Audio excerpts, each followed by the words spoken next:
Hello and welcome everyone. I'm Aditya and I'm back with yet another video on neural networks. As usual, first of all, we'll understand the theoretical aspects of the model and then we'll move on to computer and I'll walk you through the actual implementation part. So, first things first, VGG stands for Visual Geometric Group and it was introduced first in 2014 in a paper titled Very Deep Convolutional Networks for Large Scale Image Recognition. And 16 and 19 stands for the number of convolutional layers in the model. So VGG 16 is a model and VGG 19 is a model, each with 16 and 19 convolutional layers respectively. And it is indeed a game changer in CNN models. So let's start with evolution of CNN models. Lenet 5 is like the hello world in the world of CNN. It's completely broke the myths at the time when it was introduced, that's in 1998, and revolutionized the field of deep learning models and the task of image recognition and classification. So we have a detailed video on Lenet 5. Link is in the description. Check that out if you wish to learn more about the significance of Lenet 5, its architecture, and there we also did the implementation in Azure ML Studio and trained the model ourselves. Before VGG, pioneers were trying different models. There were a lot of models, but there was no standard. Everyone was trying to come up with something new. But VGG's breakthrough was that it introduced a standard for image recognition tasks, and it is till date uh, implemented in complex models. The learnings of this model are so crucial that it's still usable and valuable in today's models. Now also AlexNet is a very popular model as well, and we can actually take a look in the architecture of AlexNet and VGG to have a brief comparison between the two. One could say that VGGNet is nothing but based completely on AlexNet in such a way that it's much more deeper and performs much better than that. So we have 7 layers in AlexNet and we have 16 or 19 layers in VGGNet, but essentially there are 7 layers in VGGNet itself, but the depth of each layer is increased so that the performance is increased. So that's a way to look at it. Now, if we were to take a closer look at the architecture of VGG16, we can clearly observe that the best part of it is its simplicity. It's just 3x3 convolutional layers followed by max pool layers. So let's take a closer look. We have just 3x3 convolutional layers followed by max pool layers. And as we now know that the more the convolutional layers are, the more detailed feature extraction we are able to perform, and thus we can classify the image more accurately. Key factor contributing to the attention on this model at the time was its comparison with previous model. It was significantly better. But wait, did I say that we now know that the more than convolutional layers are, the more detailed feature extraction we are able to do? Uh, why were people not doing it earlier? Well, we have myths and realities, and people never believed it would work because training deeper neural networks, especially convolutional neural networks, was not working. It would just, the computations would fail, it was being too expensive, and it was believed that the deep neural networks could never excel. Well, the model was able to overcome these challenges by introducing innovative strategies, which include the introduction to skip connections or integration with skip connections.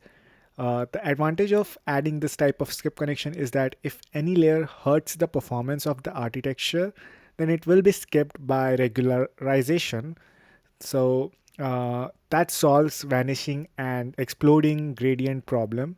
Then ReLU activation functions was also one of the new research being done that this model was able to integrate in itself to add to the model's training efficiency.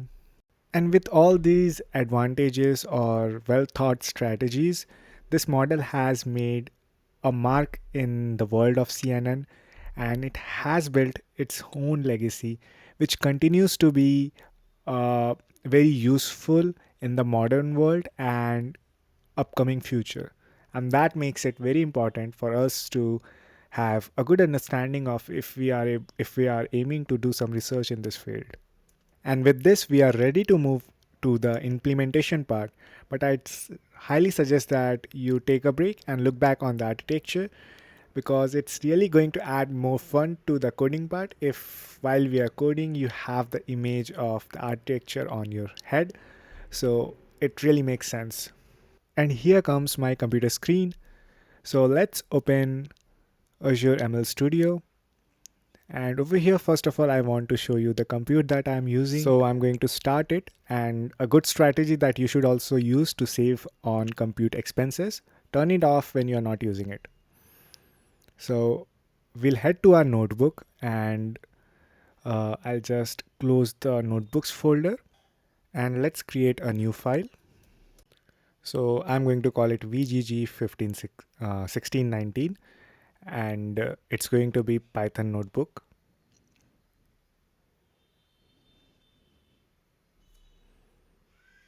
Great. So the file is created.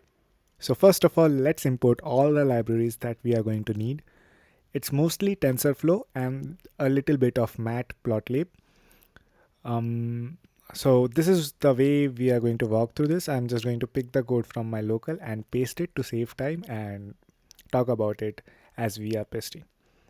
So this failed right here with some error in TensorFlow. So I'm going to take this opportunity to show you a common error that we do. When we open the terminal and pip install the library, we need to ensure that we are installing it on the right environment.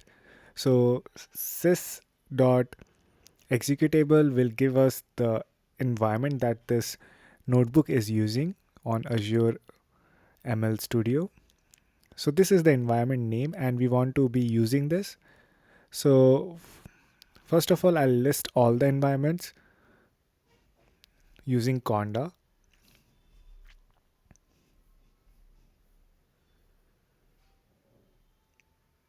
And it's taking time.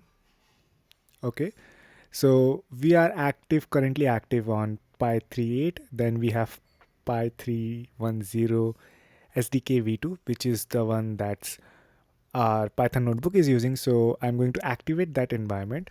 And on the left side, we can see that it's activated as the environment name shows. Now we need to pip install TensorFlow.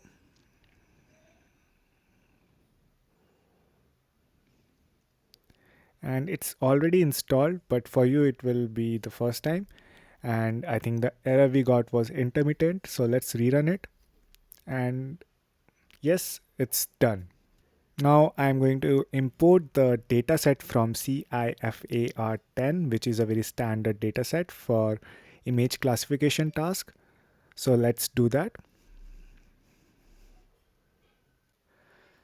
Now here we are going to code our model, and it's a good idea to take some time and reflect on what we are doing here. So first of all, we are getting a pre-trained model from TensorFlow and storing it in VGG model, and we are adding it to our new model, which is a sequential model. But just wait a second. Did I just said we are calling a pre-trained model? What exactly does a pre-trained model mean? And if it's pre-trained, what are we doing in this video? So let's clarify what we are doing. We are getting a pre-trained model, which means that the entire architecture, which typically is going to be 16 or 19 layers of CNN, is defined and the weights are trained. But in this video, we are going to retrain the model to fit to our database and extract the features specific to our dataset and predict better. So what's happening code-wise is we have the sequential model. We added pre-trained VGG model, and then we are flattening the model. The output of VGG model, which is a multidimensional feature map, is flattened into a 1D vector, and this is necessary to connect the convolutional layers which work on 2D feature maps to fully connected dense layers. So dense layers with 512 units is what we are doing next with activation as ReLU. It adds a fully connected layer with 512 units of neurons and ReLU activation. This layer learns to combine the features extracted by the VGG model to predict specific outcomes. Then we have a dense layer with 10 units and activation function as softmax. So what's the role of this? The role of this is that the output layer with 10 units for a classification task with 10 categories as CIFAR 10 dataset has, and the softmax activation function is used to produce probabilities for each class. The output is a probability distribution over the 10 possible categories. So that's what we are doing here. And the model is pre-trained on CIFAR itself, CIFAR 10, and we are going to retrain it on it again, which is not very purposeful or makes a lot of sense, but we are just going to walk through the retraining process. We can, however, just replace the dataset training and testing with our custom dataset and train and then try to predict with this model after, or perform the retraining on that custom dataset as well. So the procedure is going to be very similar, but we are just retraining on the model it's already trained on. Let's see what happens. So now we are ready to perform training on our model, and I'll just close the feedback, and now we can move to this section, and I'll just drop the code for training. Now there are going to be 10 epochs that it's going to train over and will take a lot of time. So I'll just pause the video and come back when it's done.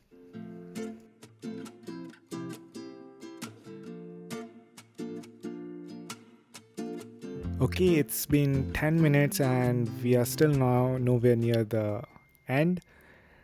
Just an FYI, we did a comparison between Google Colab and this compute in another video, and we just saw that this compute is much faster than Google Colab, and even with that fact, this compute is failing for retraining of this model.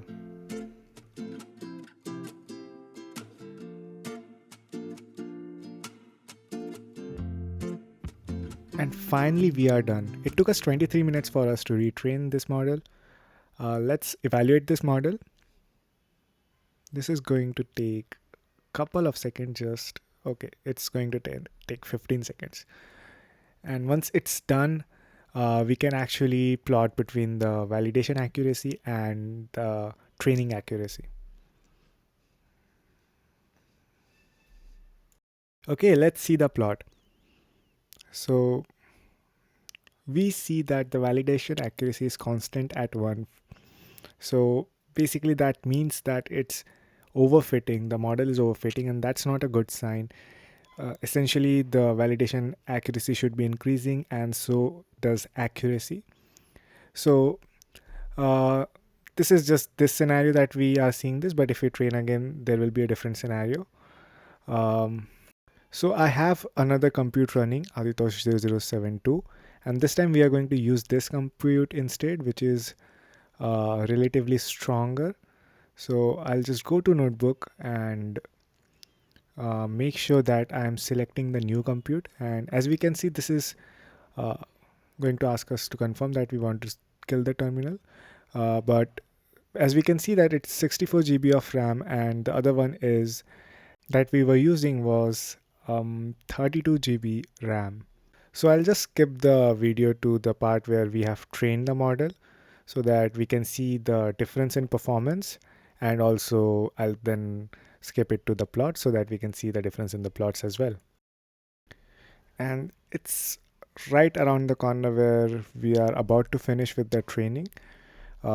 Big difference, we are able to do it in half the time. This time we are able to do it around 10 minutes. We are able to train, that is retrain our model, but earlier it took us 22 minutes with the 32 GB RAM. And remember, this is not the limit. We can always use more stronger computes which have much more RAM than 64 GB, and we can always use compute clusters as well. So there is no limit to how much power we can use to train our models. But remember, we want to be very mindful of the cost that it's billing on a subscription. So next, let's see the difference in the plot. And this is how the plot should be actually, where the validation accuracy is trying to keep up with the training accuracy, and both are trying to increase. So that's a good thing. And lastly, let's not forget what this model does. It classifies image into categories, and we can always take some sample image from the dataset and print it with matplotlib, and then print the prediction scores for the categories. So go ahead and do that. And I have a question for you. What do you think went wrong in the first training, where we were seeing validation training as constant one? And also, what is the reason that the plots in both the trainings were so different even though we didn't change anything? Let me know your thoughts in the comments. And with that, I am really happy to bring this video to a closure.